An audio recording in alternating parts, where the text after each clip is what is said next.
Está começando o programa Independência, a voz da recuperação, uma parceria da ADUSMEC, Associação dos Usuários da Saúde Mental de Capivari, e da Rádio Alternativa FM 106,3. Honestidade, boa vontade, mente aberta, recuperação e sobriedade. Com vocês, Marco Melo.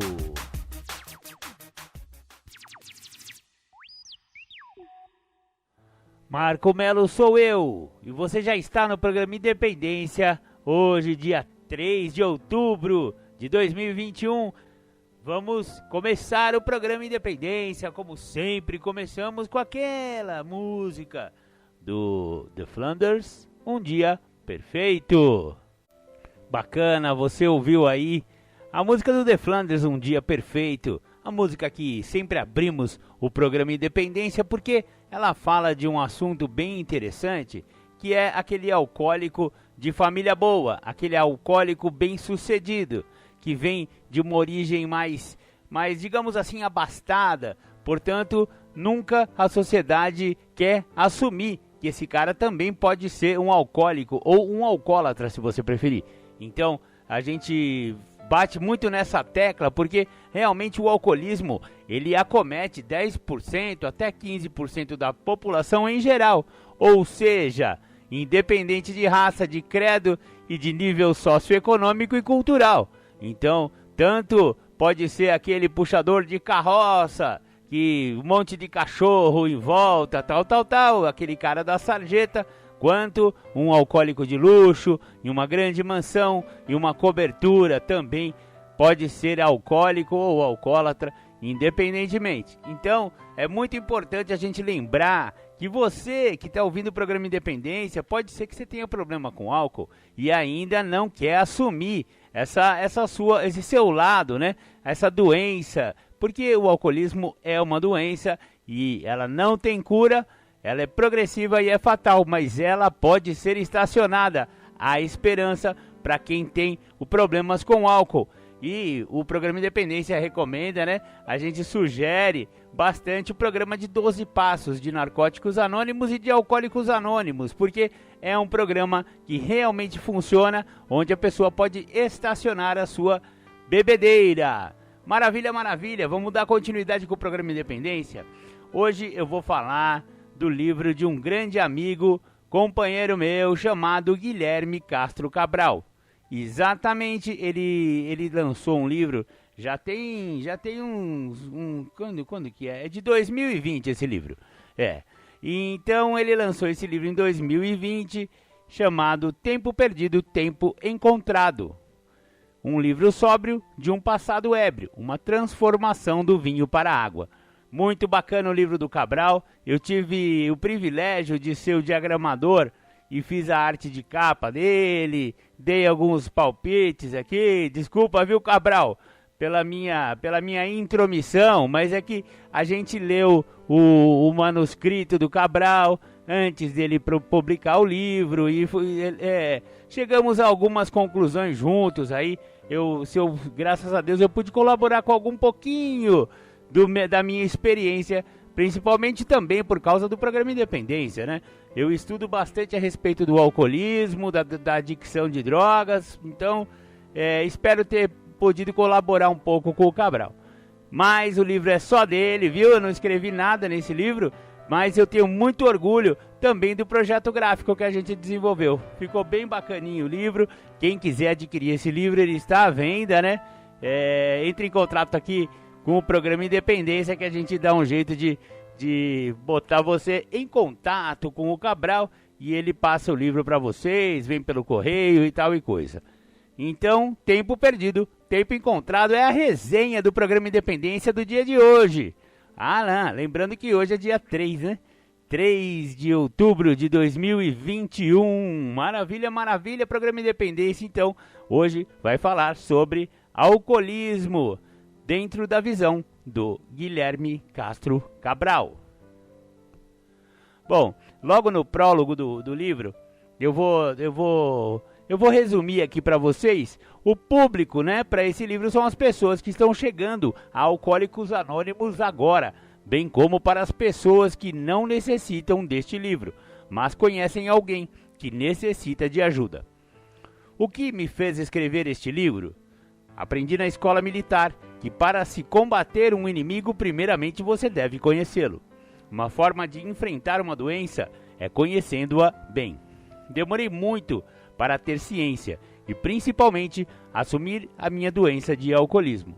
Não é fácil assumir uma doença reconhecendo que ela não tem cura e que deverá ser tratada. Para escrever este trabalho, estudei o assunto em profundidade. Dissequei os meandros da doença do alcoolismo.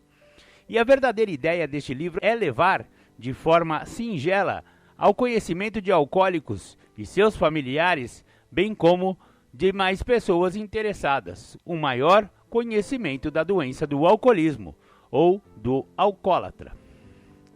Por que não também àqueles que ainda não sabem que possuem esta doença? Talvez, se outros doentes do alcoolismo souberem que pessoas em piores situações que a sua conseguiram estancar a doença, paralisando-a, não permitindo que ela leve a vítima a um final trágico, tomem coragem para também assumirem sua condição e tentarem trabalhar o vício, arredando-o de si. Tenho esperança de que esta obra possa ajudar a outros iguais a mim na doença do alcoolismo e de que ela seja de fácil acesso para que circule ao máximo, levando uma noção desta doença sutil, traiçoeira e as possibilidades de se viver com ela sem a ela se entregar. Confesso que demorei muito para criar coragem de tomar uma decisão que agora sei que foi acertada, a de evitar o primeiro gole. Dos 37 anos de bebedeira, passei por diversos momentos em que percebia que estava afundando num vício, mas passava por cima e continuava. Vício é algo que nos arrasta para o mal com uma força descomunal e inexplicável.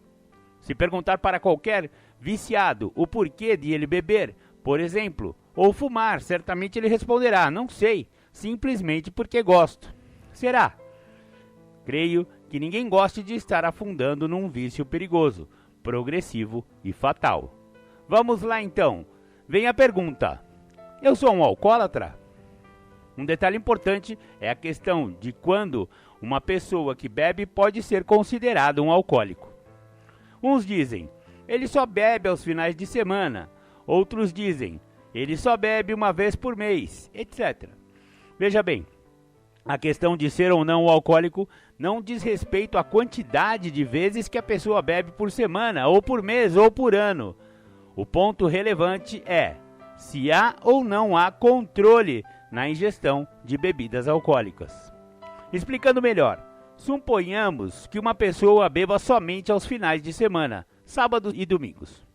Porém, ao ingerir o primeiro gole, não há controle sobre a quantidade. Essa pessoa encontra-se dentro da ideia de alcoolismo. Existem alcoólicos de final de semana, existem alcoólicos de uma vez por semana e existem alcoólicos que só atolam o pé na jaca, uma vez por mês.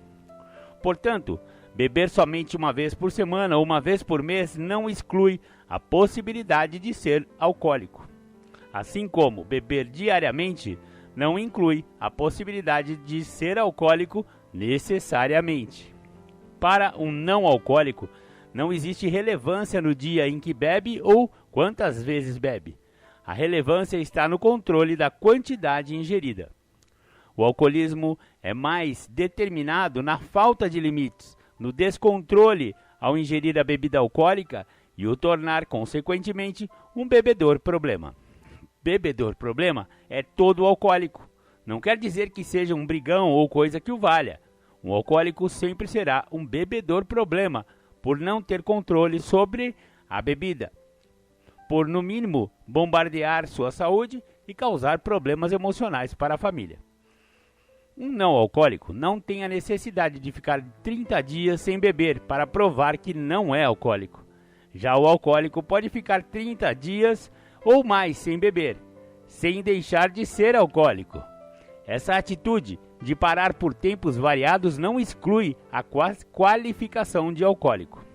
Em suma, E, ao fim, o que determina ser a pessoa um dependente do álcool não são as maneiras ou a frequência. O parâmetro que define melhor é o limite ou a falta dele, o controle sobre o álcool ou a falta do controle. Mais do que a maioria das pessoas, o alcoólico vive uma vida dupla. É um verdadeiro ator. Para as pessoas de fora, ele se apresenta como se estivesse no palco. Isso é o que ele quer que os outros vejam. Quer gozar de uma certa reputação, mas sabe no fundo do coração que não a merece. Isso é um trecho do livro Na Opinião do Bill, na página 140. O alcoólico tem verdadeira fissura pelo álcool. Segundo a OMS, Organização Mundial da Saúde, fissura refere-se a um desejo intenso de consumir uma substância psicoativa, associando à intenção de repetir a experiência dos seus efeitos, sendo geralmente acompanhada de alterações no humor, no comportamento e da cognição. Outro conceito defende que a fissura engloba não somente o desejo, mas também a intenção de consumir uma substância psicoativa, o alívio dos efeitos negativos dos sintomas de abstinência e a experiência de um efeito positivo. Fundamentado na teoria cognitivo-comportamental, entende-se que a fissura ocorre quando, diante da apresentação de um determinado estímulo, que pode ser interno, como a ansiedade ou a depressão, ou externo, como a presença de amigos que usam drogas, são ativadas crenças centrais e crenças adictivas. Lembramos que, de forma triste, constatamos que o alcoólatra traduz a presença do inumano que insiste em prevalecer no humano que bebe, aquele que perde a medida de sua humanidade, infla-se de poderes e arde na fogueira do álcool, sem conseguir dormir sossegado com sua humanidade. Para fugir do que é, ele desenvolve a crença psicótica de apossar-se de um Deus que cria, cultura, venera e domina, mas pelo qual, desafortunadamente, acabará sempre sendo dominado. Viver em estado de híbris alcoólatra é a tragédia de cerca de 30 milhões de brasileiros, uma imensa população que, no fim da história, pode acabar na loucura, na morte prematura de si ou de outros, provocando incontáveis e dramáticos sofrimentos para familiares, colegas de trabalho e pessoas que, com muito esforço e dedicação, humanizaram-se mais e sofrem diariamente com a violência cruel da idolatria pelo álcool. Este último parágrafo traduz a ideia de que o alcoolismo é uma doença reflexiva, ou seja, em torno de 45 a 50 pessoas que vivem ao redor do doente do alcoolismo sofrem com a codependência. Segundo a Organização Mundial da Saúde, o alcoolismo é considerado uma doença incurável, progressiva, reflexiva e de terminação fatal. CIT-10, F10, Código Internacional de Doenças. Felizmente, como diz o irmão Eugênio Salneve, não tem cura, mas tem tratamento. O que fazer? Para o dependente do álcool, o requisito essencial para que ele se afaste das fissuras e procure ajuda é o desejo de parar de beber. O desejo de parar de beber não depende de nenhuma seita ou religião, nenhum movimento político, nenhuma organização ou instituição. Aquele que segue a programação, como por exemplo os 12 Passos de AA, certamente tem o propósito primordial de manter-se sóbrio e ajudar outros alcoólicos a alcançarem a sobriedade, além de fazer uma profunda mudança de sua vida. É genial porque aquele que busca ajuda será ajudado por alguém que também está buscando ajuda. Isso horizontaliza as relações. Este é o exemplo mais poderoso da Irmandade de AA. Ajude a si mesmo, que estará ajudando a outros que se aproximarem de você. Honestidade, boa vontade, mente aberta. Só eu posso, mas não posso sozinho. O alcoólatra não quer vivenciar a dor em seus aspectos humanos e simbólicos. Ele tenta fazer com que o sofrimento seja reduzido apenas a uma dor sensorial, com a qual ele pode lidar mais facilmente por meio do anestésico etanol.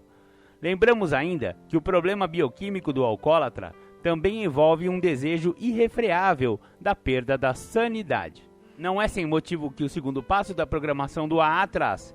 Viemos a acreditar que um poder superior a nós mesmos poderia devolver-nos a sanidade.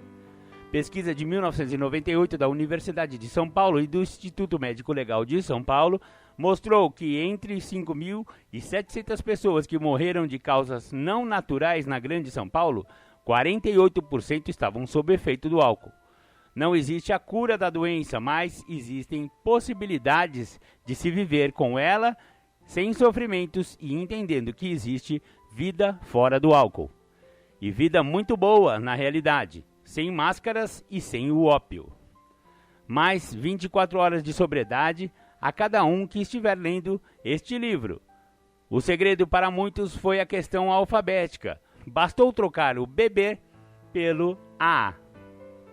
Esse é o livro Tempo Perdido, Tempo Encontrado, de Guilherme Castro Cabral. Alcoólatra é o adorador do álcool, por excelência. Já o alcoólico é o indivíduo que desenvolveu a consciência de ser um ex-alcoólatra e vai aceitando-se humano. Alcoolista é o adepto do álcool. Ista, sufixo formador de adjetivos substantivos que exprimem a noção do adepto. Por exemplo, liberalista. Ocupação ou ofício: acordeonista, jornalista. Significado de dipsomaníaco. A dipsomania é um impulso mórbido, periódico e irresistível que leva o indivíduo a ingerir grande quantidade de bebidas alcoólicas, ou seja, alcoolismo. Em meus 37 anos de bebedeira, quanto tempo perdido houve? Horas a fio sentado em mesas de boteco, ou bebendo em casa, ou na casa de amigos e, muitas vezes, sem saber que estava presente. Quantas horas não dá para mensurar, mas dá para se ter uma boa ideia. Por que tempo perdido? Vamos considerar somente os últimos 4 anos, ou seja, de outubro de 2015 a outubro de 2019. Nesse período foi o momento em que minha situação de alcoólico se agravou muito. Eu já estava no fundo do poço. Explico, para mim, existem aqueles alcoólicos que se encontram no fundo do poço, ou seja, chegaram ao extremo da perdição, respeitante a saúde própria, às amizades. Perdeu a família, perdeu amores, perdeu patrimônios e assim por diante. Quando o alcoólico está no fundo do eu posso, ele já sente que, se continuar na bebedeira, chegará ao fundo do poço. Do poço ao poço é questão de pouco tempo. Eu senti que já não podia mais continuar com aquela bebedeira. Assim dizia para mim mesmo: eu não posso mais continuar. Se continuar, o poço será ali, logo na frente. Quando chega ao não posso mais, o caminho ao poço é breve e quando começam a acontecer coisas mais dramáticas. Acidentes feios de automóveis, mortes de gente querida, perdas patrimoniais vultosas, casamentos desfeitos. Por que afirmamos que grande parte dos infortúnios acontecerá entre o poço e o poço? Pela experiência de muitos de nós. Por isso, chamamos o alcoolismo de a doença do ainda. Porque, se não perdeu um ente querido por causa da bebida, pense que ainda não, mas vai. Se não perdeu um casamento, pense que ainda não, mas vai. E assim por diante. Essa é a regra. Como sabemos, ou quem não sabe ficará sabendo, o alcoolismo é uma doença progressiva. O alcoólico vai gradativamente, uns mais rapidamente e outros menos rapidamente, aumentando a ingestão do álcool. Voltando aos últimos 4 anos de bebedeira, meus finais de semanas e feriados foram totalmente tomados pelo álcool. Aqui entram férias e feriados também. Eu bebi todos esses dias, o dia todo, incluindo madrugadas. Concluí apenas nestes últimos anos, eu joguei na lata de lixo 710 dias, o que corresponde a quase 2 anos, sem falar ainda na parte financeira. Nossa, nem quero calcular, mas sei que a cada 5 anos eu jogava fora 2 anos de tempo perdido. Daí o nome do livro, Tempo Perdido. Após meu ingresso em AA, a minha quase concomitante abstinência, esse tempo foi agregado aos meus dias normais. Neste momento que escrevo este parágrafo do meu livro, estou completando 128 dias sem beber. Nesse período, li detalhadamente 20 livros. Nunca durante minha vida toda li tantos livros em tão pouco tempo. Paralelamente, minhas noites têm sido um sono verdadeiro, o que não acontecia há 37 anos, quando eu dormia só após um grande porre. Na verdade, não dormia, mas apagava, e quase sempre, dependendo da hora que apagava, acordava pela madrugada e tinha que beber novamente para conseguir um novo apagamento. Portanto, a partir da minha verdadeira sobriedade, o meu tempo foi encontrado. Bacana, bacana, esse foi então Guilherme Castro Cabral, o autor do livro Tempo Perdido, Tempo Encontrado, que é a resenha literária do programa Independência de hoje. Maravilha, maravilha, agora vamos ouvir um som de recuperação para dar uma pausa e já já a gente volta. Beleza, voltamos aqui com o programa Independência, você ouviu? Só por hoje eu não vou mais morrer, da turma lá do NA, uma música bem bacana que fala bastante da doença da adicção. Hoje o programa Independência está resenhando exatamente o livro Tempo Perdido, Tempo Encontrado, do Guilherme Cabral. Obrigado, Cabral, pelo exemplar do livro que você me deu aqui. Muito bacana, o programa Independência hoje está falando do seu livro. Maravilha, agora eu separei mais um capítulo para a gente ler. Infelizmente não vamos poder falar sobre o livro inteiro. Se você quiser, tiver curiosidade de conhecer o livro Tempo Perdido, Tempo Encontrado, de Guilherme Castro Cabral, é só entrar em contato aqui, 996 50 10 63, e pedir aí que o programa Independência vai botar você em contato com o Cabral e você vai poder adquirir um exemplar desse livro muito bacana que fala sobre alcoolismo e a recuperação do alcoolismo através do grupo do AA. Beleza, beleza. O capítulo que eu separei agora para a gente dar uma estudada é Falar a Doença, Ouvir a Cura. O alcoolismo é entendido como uma doença incurável, progressiva e fatal, de base física e espiritual, que se caracteriza pela perda de controle sobre o álcool, levando o alcoólico a beber de maneira compulsiva, o que pode vir a conduzi-lo à loucura ou à morte prematura. Também é concebido como uma doença crônica, física e mental, que é reiterada e retificada cotidianamente na troca de experiências com outros membros de grupo no AA. O alcoolismo também é concebido como uma doença que se articula à dimensão propriamente moral do indivíduo, tornando-o irresponsável em todas as suas relações sociais. Não por acaso, a Irmandade de AA também representa o alcoolismo como uma doença espiritual, que altera o comportamento do alcoólico, tornando-o egocêntrico e, com isso, afetando todas as dimensões de sua vida social, notadamente na família e no trabalho. No modelo de AA, a deterioração moral do alcoólico tem uma causa bem definida, a saber, o egocentrismo.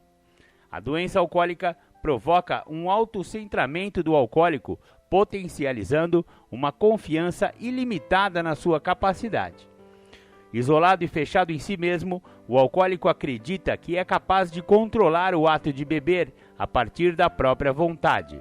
Abre aspas. Eu bebo quando eu quero. Fecha aspas. Diz quando questionado sobre sua capacidade de controlar as doses de bebida alcoólica ingerida. Em vez de propor um simples substituto para o álcool, ao qual os membros de AA se alienariam, o grupo de AA possibilita a criação de um novo laço social, que permite ao alcoólico ressignificar sua experiência passada em torno dos valores da abstinência e da sobriedade, fazendo-o redescobrir os valores de amizade e responsabilidade. Cada grupo de AA é um céu seguro, mas esse céu está sempre limitado pelo álcool tirano, tal como os homens sobre a jangada de Ed Kickenberger. Nós que vivemos em AA agarramos-nos uns aos outros com uma determinação que o mundo exterior raramente compreende. A anarquia do indivíduo se funde. O amor próprio se rende à democracia e converte em realidade. Começamos a perceber a verdadeira liberdade do espírito. Cresce a consciência de que tudo vai bem e cada um de nós pode confiar implicitamente em Deus, que é o nosso guia amoroso, interno e superior. O modelo de AA baseia-se em um conjunto de procedimentos voltados ao aprimoramento espiritual do indivíduo considerado doente, expresso nos 12 passos e nas 12 tradições. De um lado, esse modelo inclui a admissão de que existe um problema em relação ao uso do álcool, a busca de ajuda, a autoavaliação, a partilha em nível confidencial e a disposição tanto para reparar os danos causados a terceiros, como para trabalhar com outros alcoólicos que desejem se recuperar. Como sublinha Batson, o objetivo perseguido no modelo de AA é o de permitir que o alcoólico coloque seu alcoolismo no interior de si mesmo, incorporando-o por meio da ideia de que é portador de uma doença incurável, com a qual deve aprender a conviver. É exatamente isso o que afirma um membro de AA. Eu sou João, doente alcoólico em recuperação. Eu agradeço ao Poder Superior, companheiros e companheiras que me ajudaram nessa recuperação. Sou portador da doença do alcoolismo, uma doença que estava guardada dentro de mim e que se manifesta em qualquer ocasião em que eu tiver contato com a bebida alcoólica. De outro lado, estão inclusas as relações que os membros de AA mantêm-se entre si e a sociedade em geral, aquelas reguladas com base em um conjunto de parceiros que garantem a unidade da Irmandade. Como explicam Jovelin e Oreskovic, durante as reuniões são criados laços de sociabilidade entre os bebedores, camaradagem, amizades e afinidades novas se constroem dentro de uma rede que tem em comum não apenas o seu alcoolismo passado, mas também sua abstinência presente. A AA é uma filosofia. Uma religião tem caracteristicamente uma origem divina. Ela orienta as pessoas quanto ao seu relacionamento com o poder superior e promete suas recompensas e punições após a morte. Uma filosofia tem origem humana. Ela orienta as pessoas quanto ao seu relacionamento com o próximo e promete suas recompensas e punições durante a vida. A AA, para mim, é uma filosofia. Se nós alcoólicos seguirmos a filosofia de AA, poderemos reconquistar a compreensão das nossas religiões. A AA é uma coisa inexplicável. Não há quem consiga explicar com uma simples palavra como funciona essa irmandade. É uma energia forte e eletrizante. Os depoimentos informam que grande parte dos seus membros já haviam tentado parar de beber por diversos outros meios e não conseguiram. Chegando ao AA, simplesmente conseguiram a sobriedade de forma inexplicável. Embora seja difícil para alguns que vão a Alcoólicos Anônimos passar por cima da possível vergonha de ser visto como alcoólatra. Ali não temos taxas ou mensalidades. A programação de AA é muito simples, gratuita e não se utiliza de qualquer subterfúgio para esconder seu verdadeiro objetivo. Baseia-se nos 12 passos, 12 tradições e 12 conceitos, lemas e sua literatura própria. A gente ouve em silêncio os demais pares como uma cura que entra pelos ouvidos, e a gente fala aos demais que nos escutam em silêncio, como se a gente colocasse para fora a doença. O único requisito para a filiação ao AA é o desejo sincero de parar de beber. Se o álcool for para o recém-chegado um problema incontrolável, se ele fizer algo a respeito, isso é bastante para os grupos de AA. Sabemos que muita gente acha ou achava que buscar ajuda no AA era tão somente para parar de beber. Parar de beber é apenas um primeiro passo na vida do doente do alcoolismo, que por coincidência ou não, trata-se do primeiro passo da programação. Admitimos que éramos impotentes perante o álcool, que tínhamos perdido o domínio sobre nossas vidas. No decorrer do tratamento, chegamos à conclusão de que os 12 passos são uma reformulação de vida do alcoólico. O modelo terapêutico de AA é voltado fundamentalmente para a recuperação individual e pessoal de seus membros que parecem ter perdido o poder para controlar o número de doses ingeridas. O princípio do anonimato é um aspecto fundamental no modelo terapêutico de AA. No programa de recuperação dos 12 passos, ele é definido na 12ª tradição, como o alicerce espiritual de nossas tradições, lembrando-nos sempre da necessidade de colocar os princípios acima das personalidades. Nas reuniões de recuperação, frequentemente os membros de AA reafirmaram a importância do anonimato para o programa de recuperação da Irmandade. Eu sou responsável pela busca da minha sobriedade por meio de um caminho de aprimoramento espiritual, que me aproxima de Deus, tal qual eu concebo, conscientizando no próprio grupo. Meu caminho supõe a ajuda de terceiros, que por outro lado dependem da minha. Não apenas trocamos experiências, mas nos apoiamos mutuamente como membros de Alcoólicos Anônimos em momentos de dificuldade. Um alcoólico fala com outro, e isso é tudo. Minha sobriedade se sustenta tanto na ajuda que recebo, quanto na que sou capaz de dar. Só eu posso, mas eu não posso sozinho.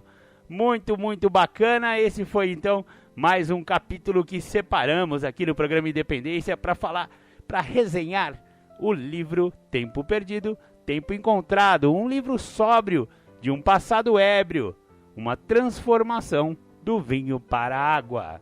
Parabéns, Guilherme Castro Cabral, meu querido, meu grande amigo. Ele é lá de Brasília, né? Na verdade, ele é natural de Minas Gerais, mas mora em Brasília há muitos anos. E ele lançou esse livro em 2020. Eu participei aí da parte gráfica desse livro, da parte de diagramação e tal, projeto gráfico. Muito bacana. Então, só para terminar, a quarta capa desse livro tem um pequeno texto aí de minha autoria. Este é um livro depoimento, repleto de informações e emoções. O professor Guilherme Cabral, com conhecimento de causa, nos presenteia com sua história de vida em 2 etapas, antes e depois do álcool. Sim, existe vida após o alcoolismo, e Cabral deixa isso muito claro ao contar sua experiência, força e esperança, a partir do divisor de águas de sua experiência, a recuperação através do programa de 12 Passos dos Anônimos. De forma didática e envolvente, vamos seguindo o autor no processo de abstinência e sobriedade. Vivemos e sentimos cada sensação, cada dificuldade e cada superação nessa trajetória bonita e envolvente. Vale a pena conhecer essa história e se inteirar um pouco sobre a doença do alcoolismo, que é incurável, mas pode ser detida. Permita-se emocionar com tempo perdido, tempo encontrado.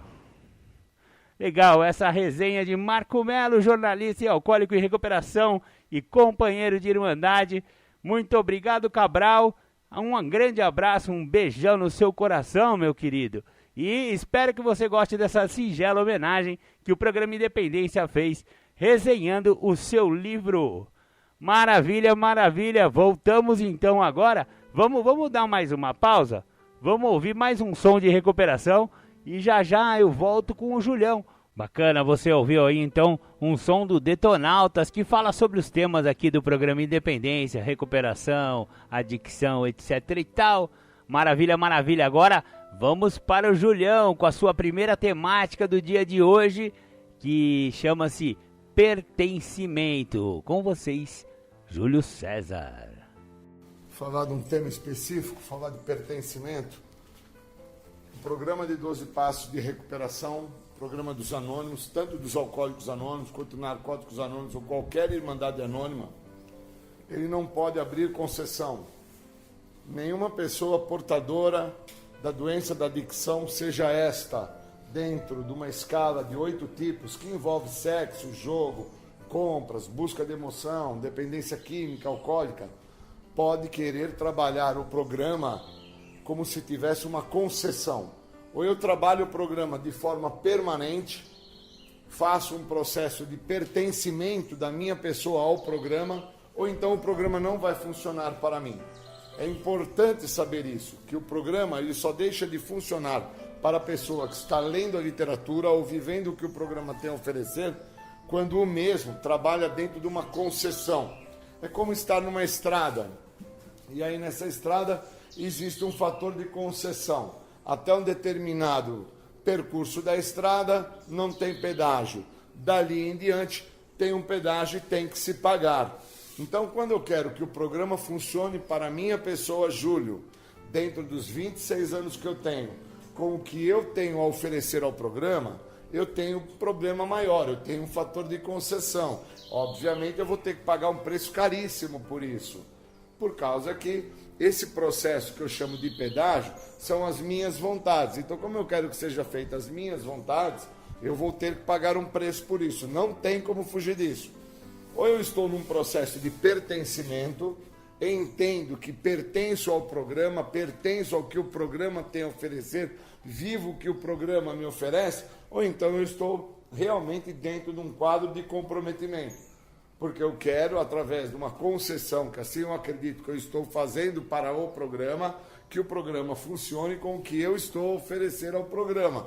Por isso que muitos dos mesmos, que são pessoas iguais a mim, sofrem das mesmas dores que as minhas, têm os mesmos pormenores que os meus, são pessoas que são reconhecidas, vistas, notadas, tanto dentro dos grupos anônimos como fora dos grupos anônimos, são alcoolistas, são dependentes químicos, acabam não tendo e não desfrutando do benefício do programa, que é a libertação da doença, porque os mesmos querem com que o programa funcione para eles através da concessão que eles estão dando ao programa. É como se Júlio fosse tão importante ao programa que o programa só iria vir a funcionar através de uma liberação e autorização que o Júlio está dando para o programa, sendo que tem que ser ao contrário.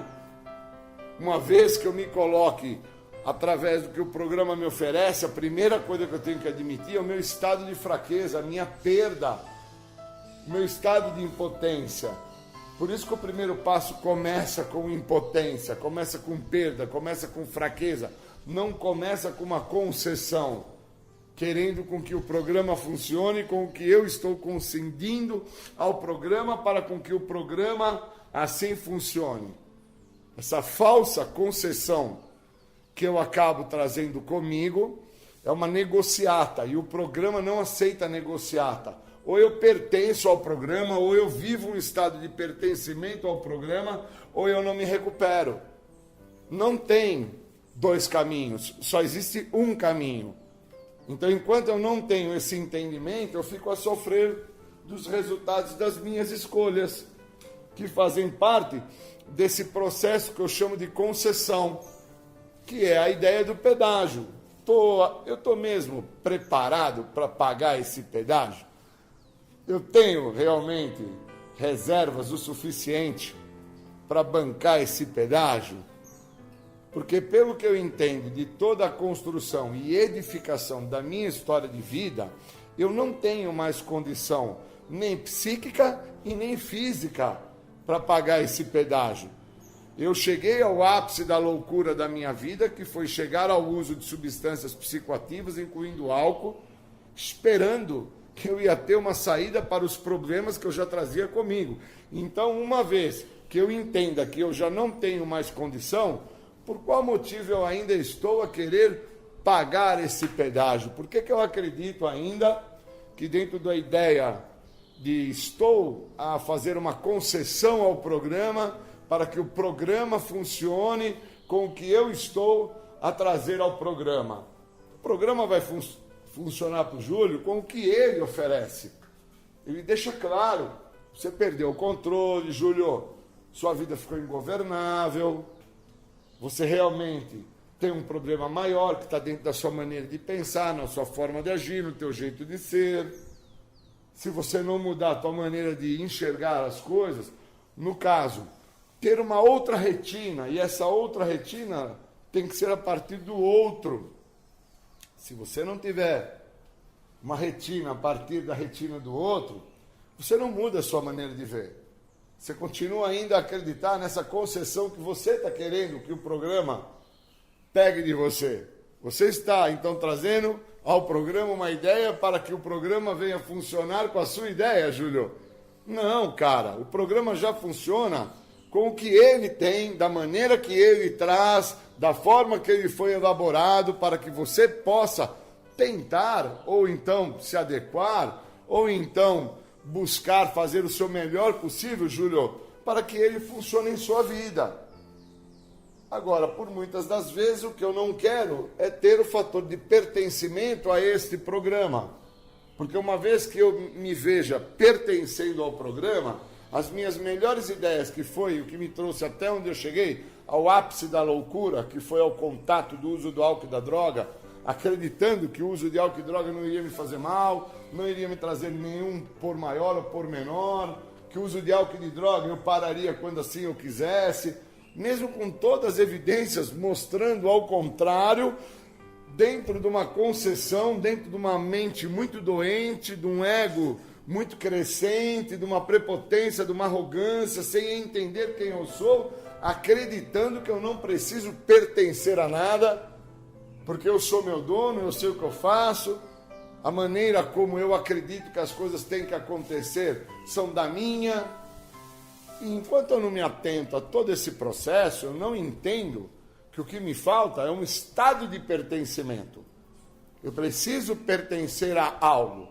Se esse algo é o programa de Alcoólicos Anônimos, ou o programa de Narcóticos Anônimos, ou o programa dos comedores compulsivos, dos devedores anônimos, programa dos fumantes anônimos, eu preciso, uma vez que eu entenda que pertencendo a algo, eu tenho que viver o que este algo me oferece, eu tenho que quebrar essa ideia da concessão. Agora, quando eu não quebro essa ideia da concessão, eu estou fadado aos resultados finais da minha própria maneira de pensar, de agir e de ser, uma maneira muito doente, uma maneira extremamente comprometedora, onde a mesma maneira de pensar já me trouxe até onde eu cheguei, que não é onde eu me encontro agora, é onde eu cheguei, porque onde eu me encontro agora, eu estou realmente maravilhado, eu estou alicerçado, eu estou, de uma certa forma, acolhido aonde eu cheguei. Mas eu preciso entender como que é que eu cheguei nesse local onde agora eu estou maravilhado, acolhido, estou amparado.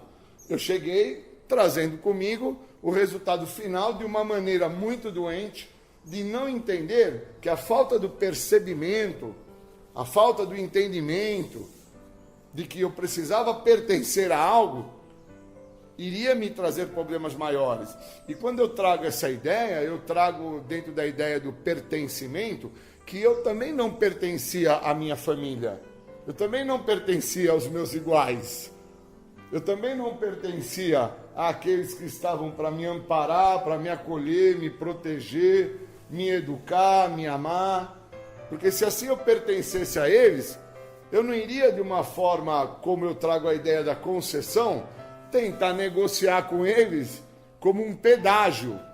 E eu paguei um preço caro no pedágio em relação à minha família, que é a ausência que eu vivi dentro daquele espaço a qual eu deveria ter pertencido e não pertenci. E com o tempo, dentro daquele espaço, meu pai se foi, minha mãe se foi, meu irmão se foi, as pessoas que de certa forma estavam para me acolher, me amparar e me proteger, as mesmas se foram, e eu fico dentro da ideia da concessão, que eu queria que, para com que eles estivessem comigo, houvesse um estado de concessão. Até tal espaço da minha vida, eles podiam participar. Daquele espaço em diante, eles não tinham mais o direito de fazer parte. Então, é como estar na estrada. Até determinado percurso da estrada, vou de boa. E de um determinado período em diante, tem um pedágio para ser pago. Será que eu tenho para pagar esse pedágio? Será que eu consigo? Então, a ideia do pertencimento está nisso. Ou eu pertenço a algo, no caso é os 12 passos, entendo que pertencer a este algo vai implicar com que eu tenha que deixar de fazer a minha vontade. E entendo também que ao estar a pertencer a este algo vai ter que ser o ar que eu respiro. Se eu não tiver esse entendimento, com todo o tempo que eu já me encontro em recuperação, que não é pouco, eu estou fadado a não ter as mudanças que eu posso vir a ter uma vez que eu pertença a este programa. As mudanças, elas não acontecem por osmose, elas não acontecem por acaso. Eu preciso, no mínimo, desse estado de pertencimento. Porque se eu não entro dentro desse momento que eu trago como pertencimento, eu estou então pautado de que aquela concessão, aquela maneira como eu acreditava que funcionava, que era dentro de uma ideia de que as pessoas, os lugares e as coisas, de certa forma, para chegarem até a minha pessoa, elas tinham que, de certa forma, por conta delas, pagar um pedágio. Mas as mesmas não tinham para pagar esse pedágio. As mesmas estavam numa posição para receber e não para pagar. Elas não estavam para gastar. Elas estavam para receber, elas estavam para ganhar, elas estavam num momento muito bom da história de vida delas. E dentro da minha má interpretação em relação ao que eu chamo de pertencimento, o resultado final disso foi dor e sofrimento. É dentro desse processo de dor e sofrimento que eu tenho que entender ao que eu estou pertencendo agora. Estou pertencendo ao programa que traz a ideia da libertação deste algo chamado adicção, que tanto me comprometeu, ou estou a pertencer à minha maneira de pensar, acreditando na minha própria maneira de pensar, aonde eu quero com que o programa funcione, mas com o que eu tenho a oferecer ao programa, e não com o que o programa me oferece. Então eu preciso entender como é que eu me encontro dentro da ideia aonde eu pertenço, porque senão eu não desfruto de um benefício ímpar, que é a libertação da doença da adicção. Eu até concordo que tem pessoas que têm dificuldade para interpretar o estado de pertencimento, mas eu também não posso discordar que tem pessoas que, dentro da ideia de concessões, as mesmas querem pertencer ao programa através do que elas estão em busca de oferecer ao programa. E o programa não precisa do que você oferece. O programa já tem o que ele oferece a você. E eu levei muitos anos para entender o que o programa me oferecia. Que não era parar de usar droga, não era voltar para a escola, não era casar, não era namorar, não era ter dinheiro, não era ter prestígio, fama e poder. Era entender a importância que eu tenho. Quando eu entendo a importância que eu tenho sobre estar a pertencer aonde eu me encontro, seja na minha casa, seja dentro do grupo anônimo, seja dentro de uma literatura, quando eu estou a entender a importância do pertencimento, eu consigo então entender que se eu não permitir com que o programa venha a pertencer a esta vida que eu ainda assim tenho, obviamente eu não desfruto de vidas melhores. Então é um processo. Passos. São passos, não são pulos. Ou eu pertenço ao programa de 12 passos, ou eu não pertenço a nada. Não tem dois caminhos, só tem um caminho. Queria agradecer, bons momentos, obrigado.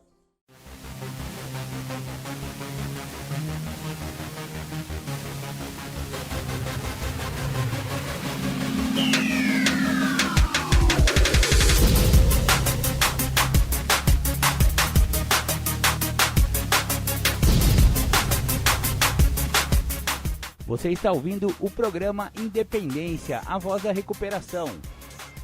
Para participar ou tirar suas dúvidas, ligue 3492-3717 ou então pelo WhatsApp 99650-1063. Legal, legal. Voltamos com o programa Independência, a voz da recuperação. Vamos agora ouvir o nosso querido amigo Bruno Góes, exatamente, Bruno Góes, que tem o seu canal lá no YouTube. Se você quiser conhecer o trabalho do Bruno Góes, é só conectar lá no YouTube. Pode digitar lá Bruno Góes e você vai achar o canal Codependência e Adicção, que são assuntos bem decorrentes aí do Programa Independência. É um canal amigo aí do Programa Independência e eu vou disponibilizar para vocês um áudio que ele fala a respeito da codependência e a minha vida sentimental. Porque quando a gente convive com um adicto ou com um alcoólico, no uso, né, na ativa, fica bem comprometida a nossa capacidade de amar. Fica distorcida, né, a nossa capacidade de amar. E muitas das vezes, principalmente no caso das mulheres, das mães ou das esposas, tudo fica muito diferente, muito distorcido. E os relacionamentos todos são comprometidos em função desse relacionamento disfuncional, né, com um adicto ou com um alcoólico da ativa. Então vamos ouvir aí o que o especialista Bruno Góes tem para nos dizer a esse respeito. Obrigado, Bruno. Agora é com você. Para mim é um grande prazer estar aqui com vocês. Para mim é um momento muito agradável. Eu faço esse bate-papo, esse encontro aqui com muito carinho, com muito amor. Para quem ainda não me conhece, para quem está chegando aqui pela primeira vez, meu nome é Bruno Renato Góes, seja muito bem-vindo ao meu canal, o canal da Codependência. Além de codependência, nós falamos aqui também sobre adicção, dependência química, né? Problemas com drogas e problemas emocionais. Então, para você que está chegando agora, seja muito bem-vindo. Eu trabalho na área já há pouco mais de 15 anos, 16 anos aí mais ou menos, né? Também sou adicto em recuperação, também tive problemas com drogas aí. Estou em recuperação há mais de 17 anos e para mim é um grande prazer receber você aqui nesse momento, tá? Hoje nós vamos falar um pouco sobre desligamento emocional, né? Codependência, o quanto a codependência afeta a minha vida sentimental, a minha vida emocional. Esse tema foi sugerido lá pelo grupo do WhatsApp. A codependência, ela vem e a gente não tem uma preparação, né? Nós não aprendemos na escola sobre codependência, a vida ensina muito pouco sobre codependência. Então, a grande maioria das pessoas são pegas de surpresa e não sabe muito bem como lidar com isso. A grande maioria das pessoas que chegam até mim, elas nem sabem direito o que é codependência. E o objetivo aqui desse canal, desse momento, é poder auxiliar vocês, compartilhar minha experiência, meu conhecimento, né? E ajudar vocês a esclarecer essas dúvidas, tá? Codependência e minha vida emocional, né? Quando a gente fala de codependência, na verdade, muitas pessoas têm muita dificuldade para compreender, né, o que é codependência. Eu acredito que o primeiro ponto que precisa ser abordado é a definição do que de fato é a codependência. Porque como a gente está falando de algo emocional, né, um problema emocional, primeiro de tudo, se eu não tiver uma definição clara para mim, o que significa a codependência para mim, o que é a codependência para mim, qual é a representatividade disso na minha vida, o quanto isso tem interferido na minha vida, se eu não conseguir enxergar quais são os comportamentos que faz de mim uma pessoa codependente, eu vou continuar como um cego no meio do tiroteio. Eu vou continuar sem saber de fato qual é o meu problema. Então acredito que o primeiro ponto que precisa ser abordado quando a gente fala, né, codependência e logo na sequência a minha vida sentimental, para que eu consiga desencadear o tema, para que eu consiga ter mais clareza com relação ao tema, primeiro de tudo eu preciso definir o que é codependência, do que se trata a codependência, o que é que a gente está falando aqui. E quando a gente consegue chegar numa definição do que é codependência, a tendência é que o restante comece a ficar tudo muito mais claro, tudo muito mais fácil, tudo muito mais óbvio. Inclusive para mim, quando eu ouvi o termo adicto e me falaram assim, a adicção é uma doença que afeta os seus comportamentos, a tua maneira de pensar não é igual às outras pessoas, abriu um mundo na minha frente e tudo começou a fazer sentido. Quando me falaram que o meu problema era que eu pensava diferente das outras pessoas, começou a ficar tudo muito mais claro. Inclusive, uma das minhas maiores dúvidas era, As pessoas não me compreendem. Um dos meus maiores dilemas, né, durante ali o meu período de adicção ativa era justamente esse. Por que ninguém consegue me compreender? Por que ninguém consegue me entender? Por que as coisas que eu falo só faz sentido para mim? E quando me falaram, não, você é adicto, o teu problema ele tem um nome, o teu problema não é qualquer problema, ele tem uma identificação.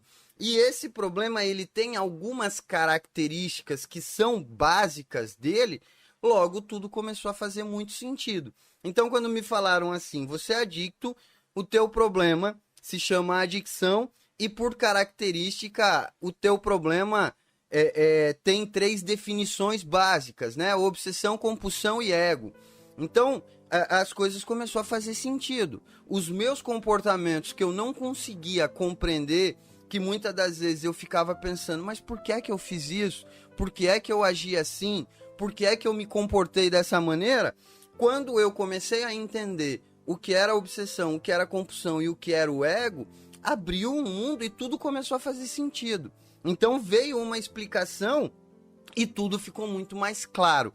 Logo eu também começo a compreender qual é a solução. Porque se o problema ele tem um nome, ele se chama adicção, logo significa que eu preciso entender um pouco mais sobre isso. E se esse problema ele tem 3 vertentes, obsessão, compulsão e ego, logo eu preciso começar a reparar na minha vida o quanto esses 3 comportamentos têm interferido, em quais momentos esses comportamentos aparecem, em quais momentos desperta um gatilho em que eu fico uma pessoa obsessiva, em que eu fico uma pessoa compulsiva, em que eu me torno uma pessoa egocêntrica. Então, ter uma clareza sobre o tema ajuda muito. Agora, o grande dilema é que não existe uma especificação óbvia, principalmente quando a gente fala de codependência. Quando a gente fala de codependência, alguns profissionais eles trazem algumas definições e essas definições elas acabam variando um pouco. Algumas pessoas afirmam que é uma doença, outras pessoas falam, não é uma doença, né? Outras pessoas falam é uma síndrome, ou enfim, cada um vai dando uma definição diferente. E dentro desse contexto, o que mais importa é qual é a definição que serve para mim. Aonde é que eu me identifico? E para isso a gente precisa entender um pouco mais sobre essa questão codependência. Para que eu consiga me identificar como codependente, eu preciso enxergar as características da codependência na minha vida, senão nada vai fazer sentido. Inclusive eu recebi uma família hoje, né, e eu tive conversando com essa família, a gente estava ali dialogando e conversando sobre assuntos da adicção, descontrole e tal, e aí essa família olhou para mim num determinado momento e falou assim, Bruno, as pessoas sempre me diziam que existia algum problema, e eu nunca quis acreditar, para mim era muito difícil acreditar que existia algum problema. Todo mundo ao meu redor percebia, menos eu. Depois de muito relutar, eu comecei a aceitar e eu comecei a entender. Hoje eu consigo admitir que de fato eu sou uma codependente. Os meus comportamentos não faziam sentido para as outras pessoas. E pelo fato de não fazer sentido, todas as vezes eu terminava sozinha e isolada. Então é muito interessante essa perspectiva, porque pelo fato da gente estar falando de um problema que acompanha muitas das vezes a adicção, logo a codependência ela desenvolve características muito semelhantes à adicção.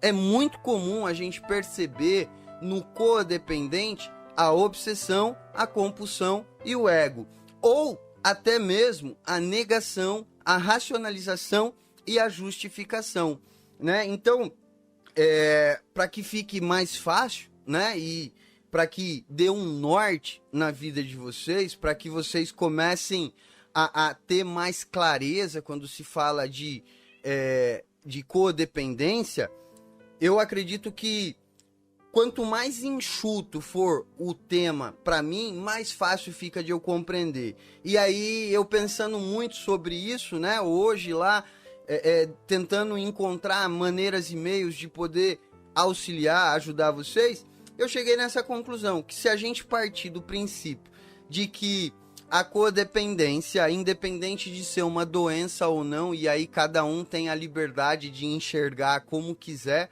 mas dentro desse contexto, eu consegui enxergar a negação, a racionalização e a justificação, fica tudo muito mais fácil para que eu comece a identificar em quais momentos a codependência tem interferido na minha vida. Afinal de contas, se a gente quer falar de vida sentimental, emocional, eu preciso, num primeiro momento, identificar o quanto esses comportamentos da codependência têm interferido na minha vida emocional, sentimental. E aí eu parto desses 3 princípios, né? Quando a gente fala de negação, talvez, pelo fato de ser meio óbvio, a gente acabe passando meio que despercebido pelo tema, né? Muitas das vezes eu vejo as pessoas flutuarem por cima desses comportamentos, mas uma grande dificuldade em se aprofundar, em realmente conseguir enxergar o quanto a negação é presente na sua vida. E é muito interessante isso, porque a negação, ela vem justificada ou ela vem acompanhada como se o fracasso muitas das vezes fosse meu. É muito comum mesmo as famílias se culparem pelos problemas do adicto. É como se o fato de ele não dar certo, como se o fato de ele não conseguir funcionar fosse uma responsabilidade minha, fosse culpa minha, e aí eu admitir esse fracasso é como se eu estivesse admitindo que eu fracassei. Eu fracassei como mãe, eu fracassei como pai, eu fracassei como esposa, eu fracassei como irmão. E nesse momento eu começo a negar para que eu não entre em contato com essa possibilidade de fracasso, para que eu não precise sentir a dor do fracasso, para que eu não precise admitir o fracasso, eu começo a negar. E por onde é que vem a negação? A negação, ela vem quando eu não consigo enxergar a realidade, quando eu não consigo ter um contato com a realidade, quando eu fico criando fantasias para que eu não precise perceber o que realmente está acontecendo na minha vida. Quando, por exemplo, eu escuto frases do tipo assim: ah, mas eu sou mãe, e pelo fato de ser mãe, eu tô predestinada, eu sou obrigada a dar a minha vida pelo meu filho. Isso é uma negação muito clara, muito óbvia. Para quem tá enxergando de fora, tá vendo, né, que essa mãe, ela tá cada vez se destruindo mais, a vida dela tá se desintegrando, mas ela se pauta, né, nesse princípio de que pelo fato de ser mãe, eu devo dar a minha vida pelo meu filho. E ela não consegue perceber o quanto o descontrole já tomou conta da situação, como se viver esse modo fosse uma escolha. Eu escolhi viver assim, ou melhor, um fardo que veio junto quando eu decidi ser mãe, né? Eu decidi ser mãe e agora eu sou obrigada a viver nessa condição. E aí a gente precisa ter muita clareza nesse momento para separar aquilo que é ser mãe, né, daquilo que é ajudar o meu filho na sua condição de adicto. Eu, muitas das vezes, tenho certas dificuldades no relacionamento com meu filho e eu tento me colocar sempre na condição de pai. E eu precisei estudar muito sobre isso. Eu precisei ler muito sobre isso. Porque muitas das vezes eu quero acabar ocupando um lugar que não é meu. Um dos primeiros pontos que eu tive que aprender, por exemplo, é que quando o meu filho ele vai para a escola, ele vai para aprender e não para ser educado. A educação, ela parte de mim, ela parte de dentro de casa, ela parte da mãe, né? Então, muitas das vezes a gente acaba ocupando ou querendo ocupar um espaço que não é nosso, acreditando que nós somos super poderosos. começa a apresentar problema, começa a apresentar descontrole, começa a apresentar dificuldades no relacionamento, e ao invés de eu buscar uma ajuda profissional, ao invés de eu buscar uma ajuda sobre o tema, eu fico negando. Não, eu vou resolver, não, eu vou conversar. Inclusive eu escuto com muita frequência as famílias dizendo assim, mas eu sempre fui a melhor amiga dele. E aí do lado de cá eu fico pensando, meu Deus do céu, essa pessoa não sabe o quanto ela tá errando. Ela não tem noção do quanto ela tá errando, porque você não é para ser amiga dele, você é para ser mãe. E mãe é diferente de amigo. Amigo tem um espaço na vida das pessoas. Mãe tem outro espaço na vida das pessoas. Amigo tem um papel na vida das pessoas, tem uma representatividade na vida das pessoas. Mãe tem outra representatividade. E todas as vezes que eu saio dessa posição, que eu nego a realidade e eu fujo do meu lugar, eu estou escapando, me esquivando. Eu estou dando espaço para que eu vá para um lugar que não era meu, né? Então, o primeiro ponto, né, que eu quero abordar com vocês é essa negação. A negação, ela interfere diretamente no meu problema emocional, sentimental, porque dentro desse processo eu começo a construir um relacionamento extremamente desastroso. Eu perco o contato com a realidade e aí eu fico criando expectativas. Eu vou comprar um carro para ele que ele vai melhorar. Eu vou dar uma casa nova que ele vai melhorar. Eu vou arrumar um emprego para ele que ele vai melhorar. Eu vou pagar a dívida dele que vai dar certo. Não, eu vou ter uma conversa muito séria com ele. Dentro dessa conversa nós vamos estabelecer alguns combinados. E aí ele vai funcionar. Não, eu vou arrumar um casamento para ele e ele vai funcionar. Todas as vezes que eu crio essas expectativas baseada na minha negação, para que eu não enxergue a realidade, para que eu não tenha contato com a realidade, para que eu não perceba o meu descontrole e o descontrole do outro, todas as vezes que eu crio essas ilusões, logo na sequência, ela vem acompanhada de uma frustração, porque isso não vai dar certo, isso não vai funcionar. Entenda que, para eu resolver um problema específico, logo eu preciso de uma solução específica. Não adianta eu querer tapar o sol com a peneira. Academia, trabalho, responsabilidade, compromisso, casamento, filho, dinheiro, falta de dinheiro, nada disso resolve o problema de adicção. O que resolve o problema de adicção é tratamento para o adicto.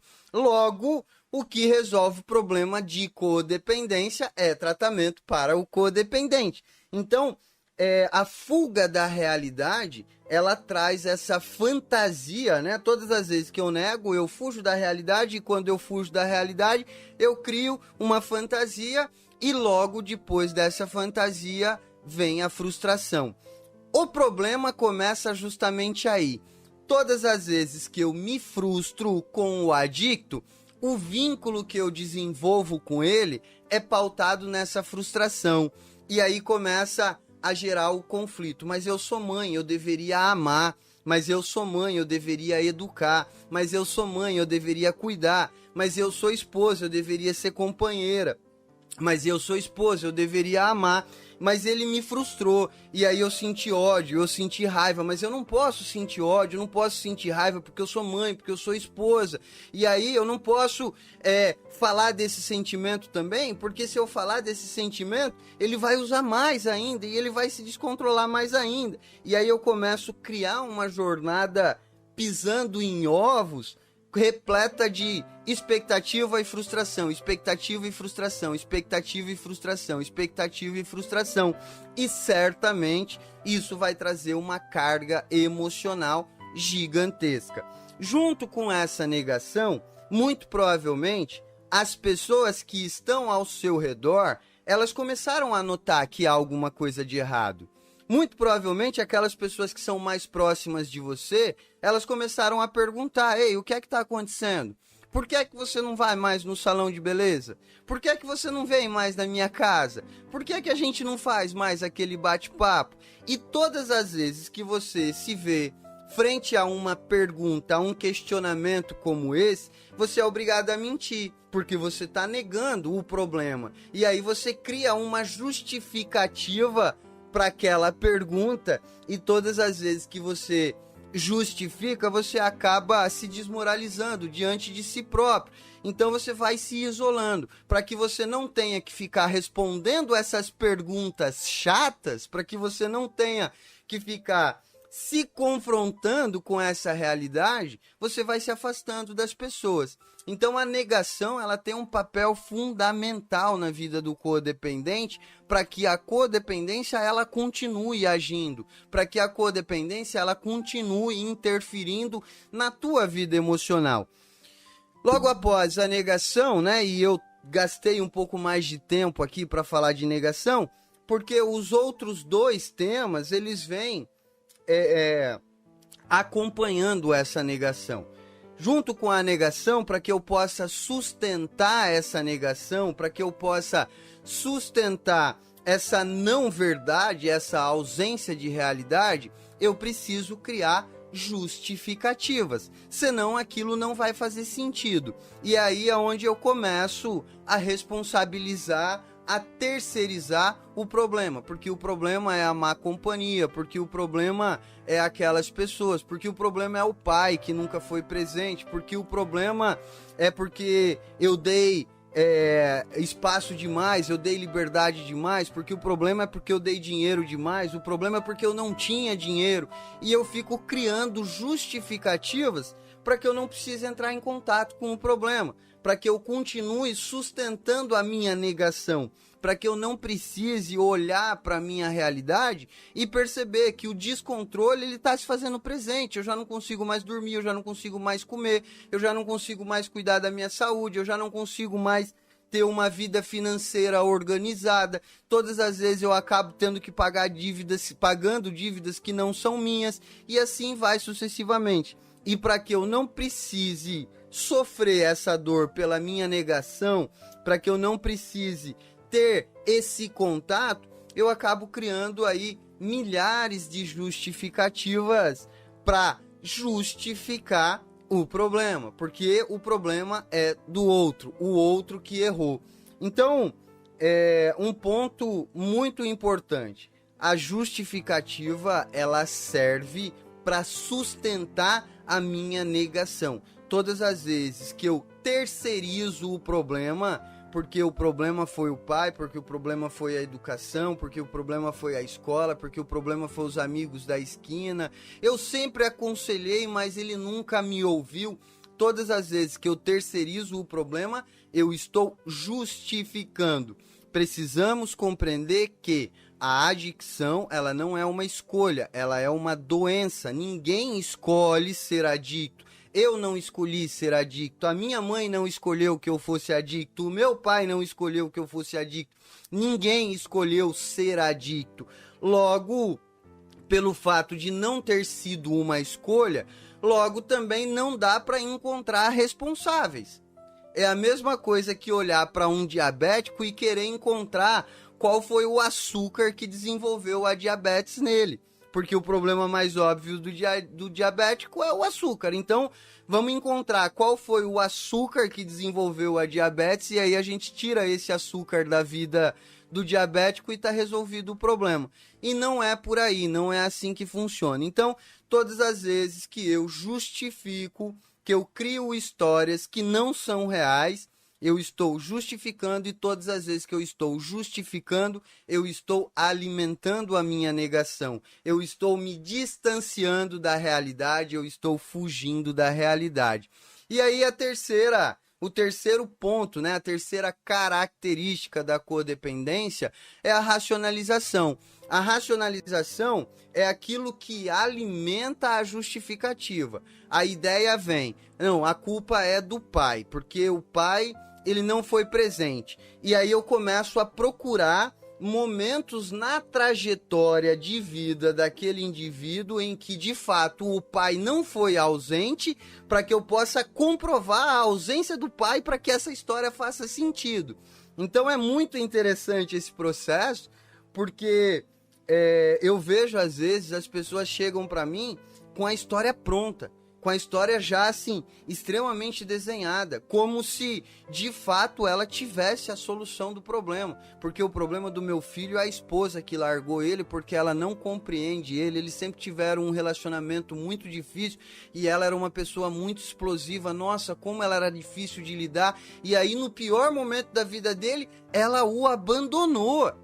Então a pessoa, ela cria uma história, ela anula todos os outros momentos, ela anula todas as outras partes da história, junta os pontos que de fato aquilo foi uma verdade, cria uma racionalização, alimenta a sua justificativa para que possa alimentar a sua negação. Então a racionalização é quando eu fico procurando partes da história que realmente façam sentido, que são verdadeiros. Aquele aniversário, aquela festa, aquele dinheiro que eu dei, aquele não que eu falei, aquele momento que a avó passou por cima da minha autoridade, aquele momento que o pai foi contrário, enfim, quando eu fico procurando pontos na história para justificar aquilo que está acontecendo agora. Eu gasto dias pensando e pensando e pensando na busca de que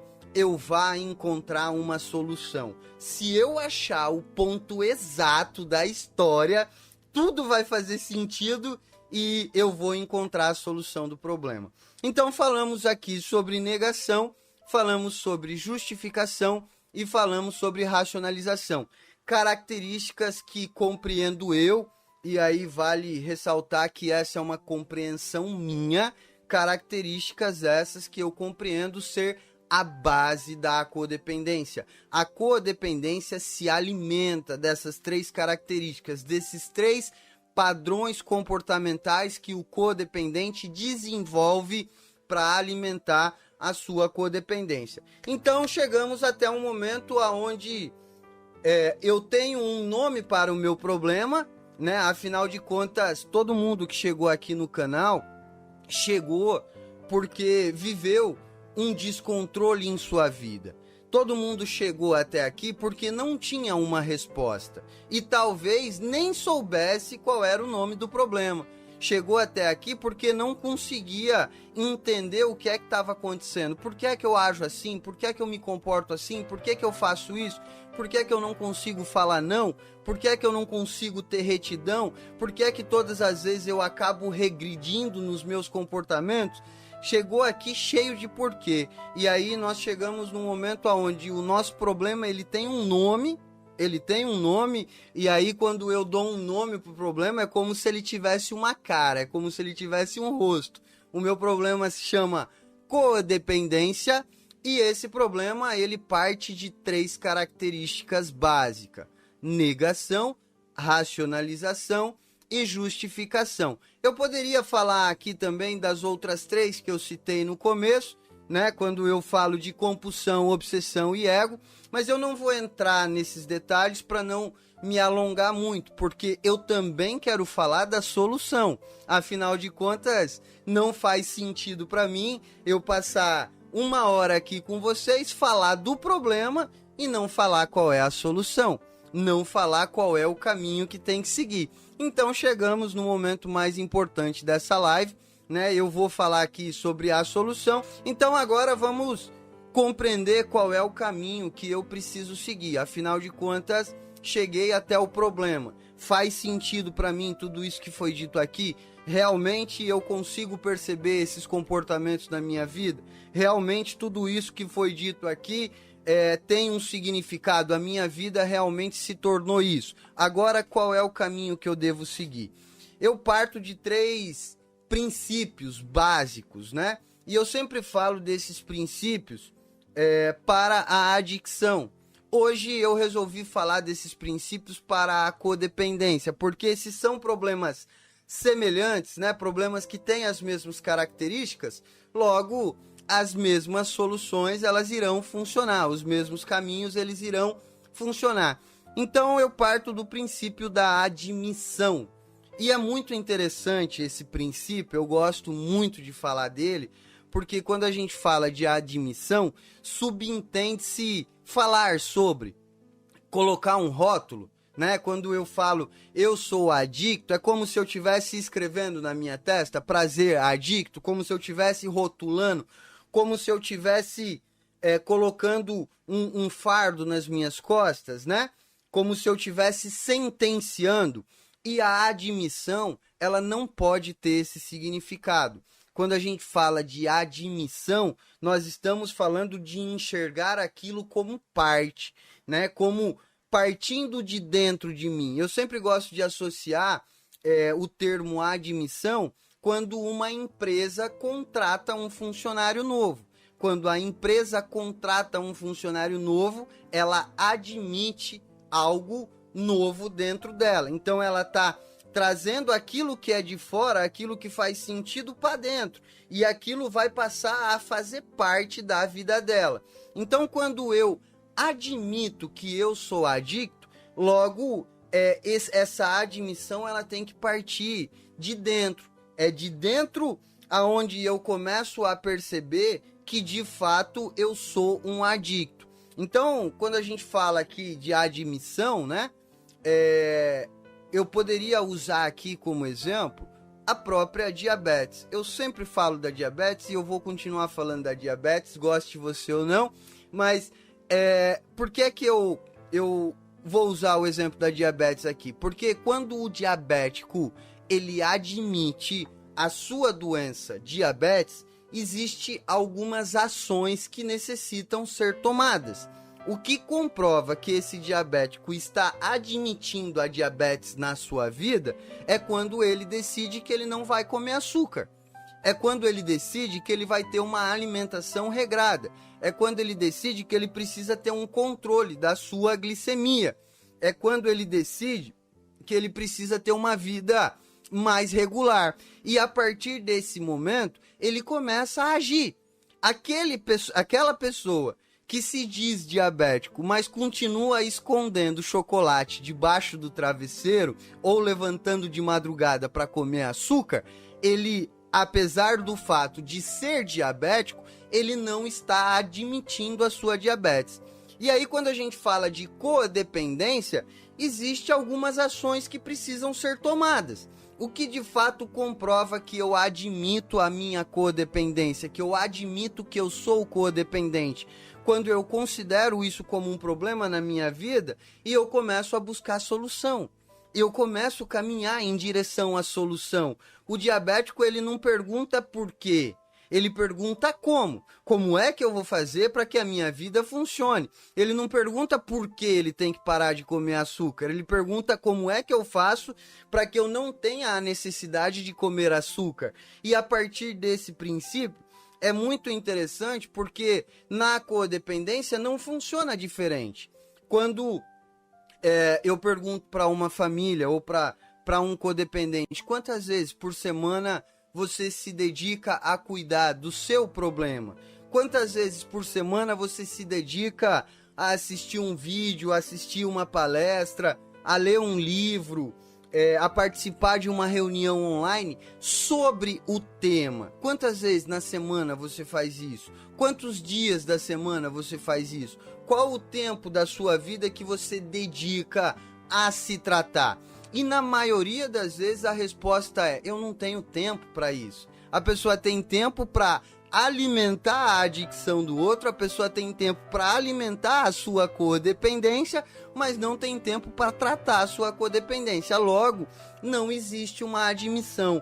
Então a admissão é quando eu começo a caminhar em direção à solução. É quando eu começo a entender que eu preciso de um cuidado, eu preciso de uma atenção. Não é simplesmente eu, descobri que eu sou codependente, legal, bacana, que massa. Não, é quando eu compreendo que a minha vida ela não será igual à das outras pessoas. A minha vida será diferente. Eu vou precisar de uma rotina diferente. Eu vou precisar observar os meus comportamentos com mais atenção. Eu vou precisar me dedicar mais a me cuidar. Logo também vem, junto da admissão, a rendição.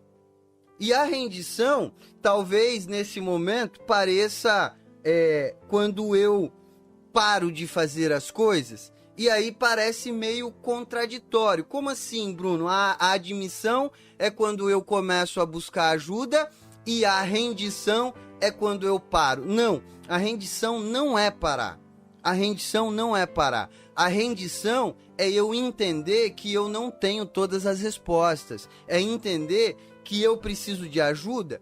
E quando alguém me diz o que eu devo fazer, pessoa esta que tem conhecimento de causa, eu sigo exatamente aquilo que aquela pessoa está dizendo.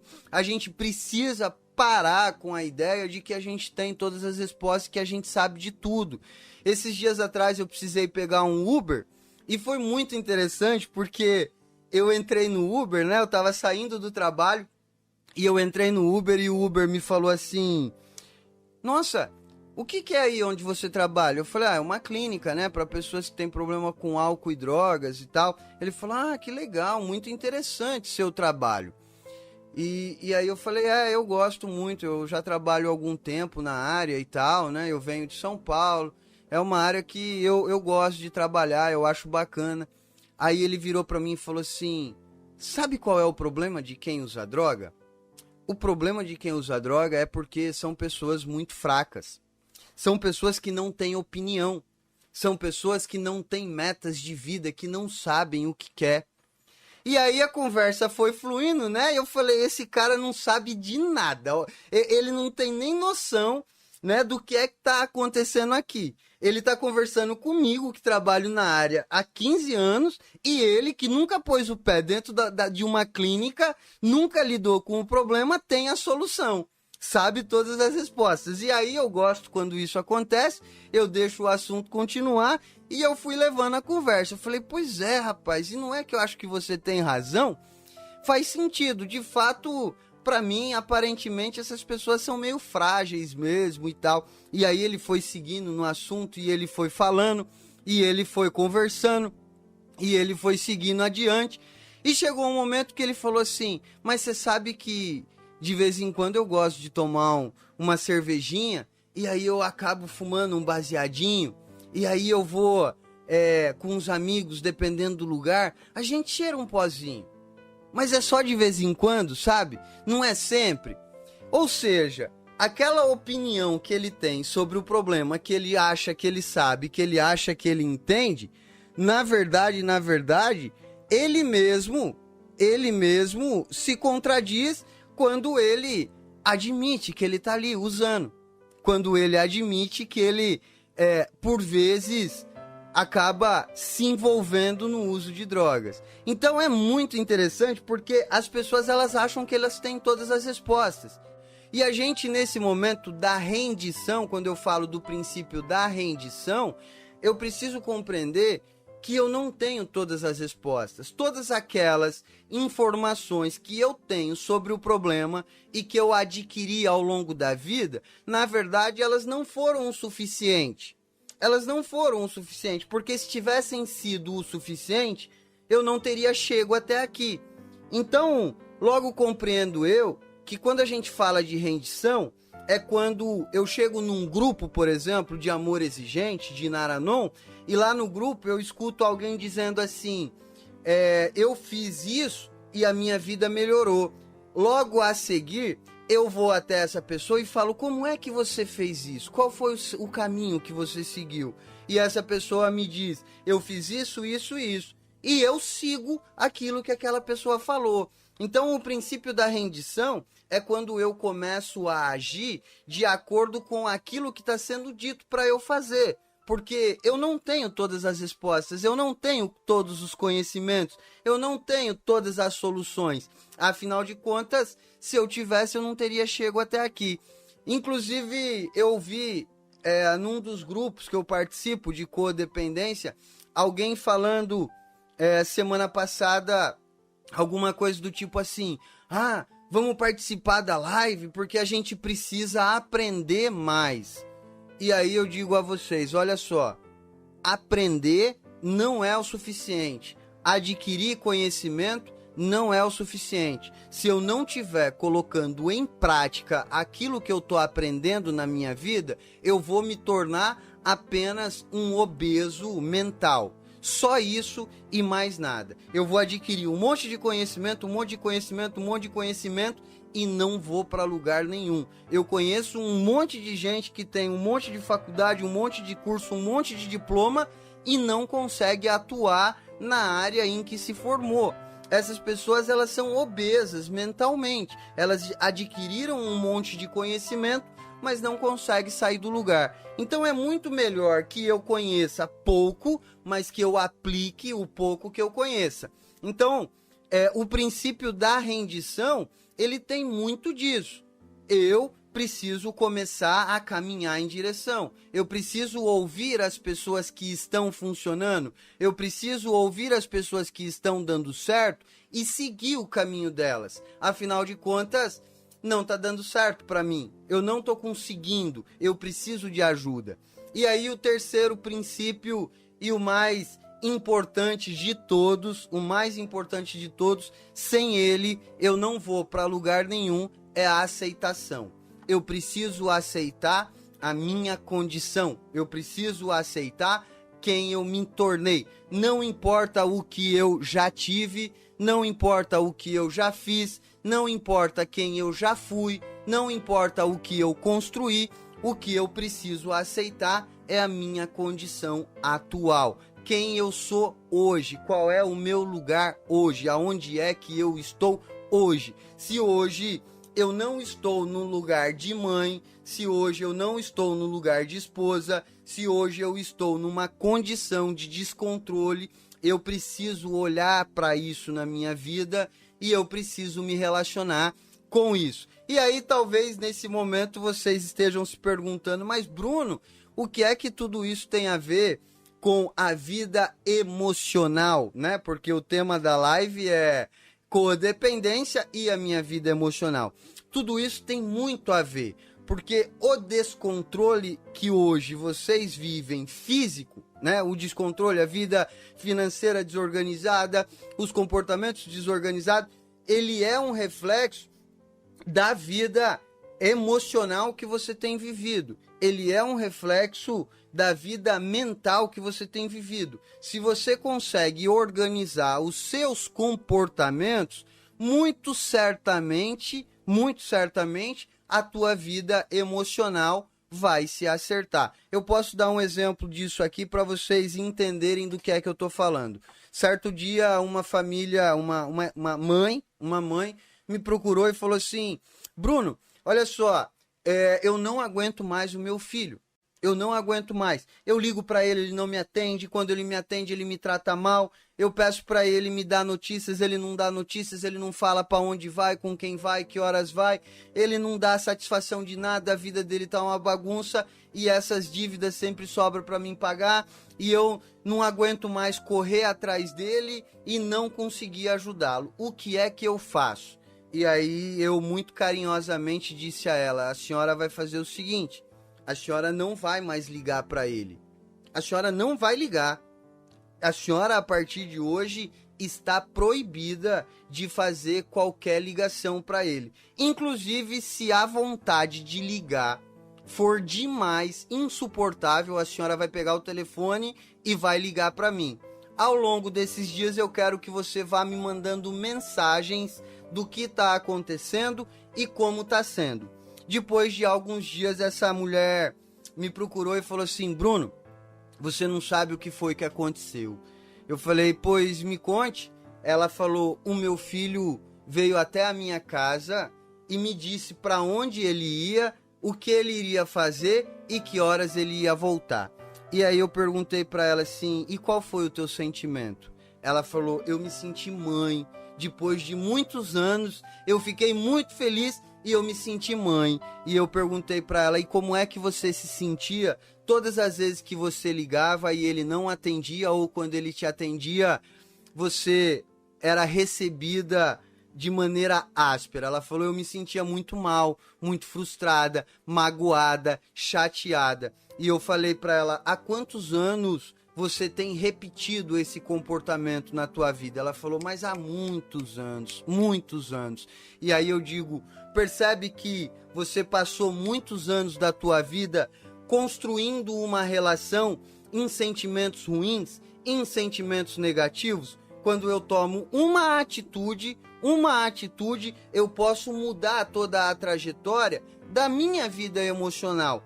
Porque quando eu mudo uma atitude e ele vem até mim, o sentimento que eu tenho é de que a coisa está funcionando, está dando certo, eu estou ocupando o meu lugar, eu estou ocupando a minha posição, e aí eu começo a construir uma relação baseada naquele sentimento bom, naquele sentimento gostoso. Então muda toda a vida sentimental, toda a vida emocional. Mas para que isso funcione, primeiro eu preciso trazer tudo isso para a parte racional. Eu preciso ter um contato, eu preciso que isso aconteça de maneira racional na minha vida, senão eu vou continuar vivendo de maneira descontrolada.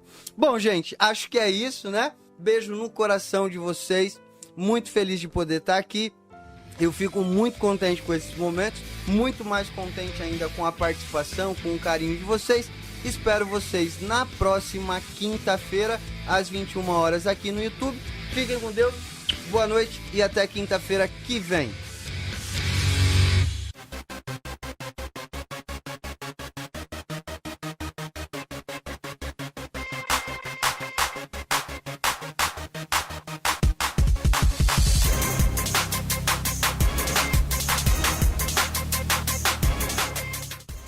Voltamos a apresentar programa Independência, a voz da recuperação.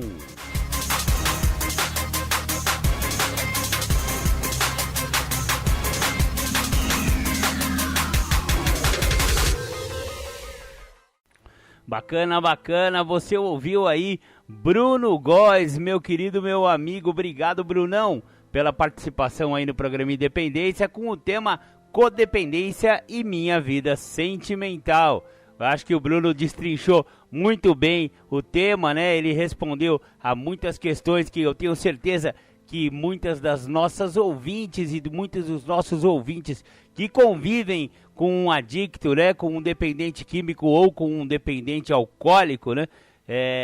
Agora eu acho que resolvida essas questões, agora falta botar em prática o que o Brunão falou.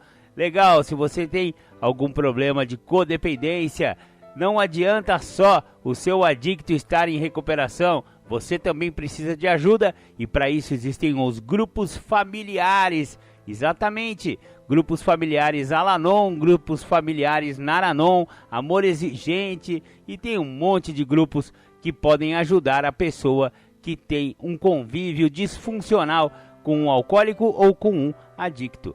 Maravilha, maravilha, vamos ficando por aqui, o programa Independência chegou ao seu fim hoje, muito obrigado pela sua participação, muito obrigado pelo seu ouvido, né, complacente com o programa Independência.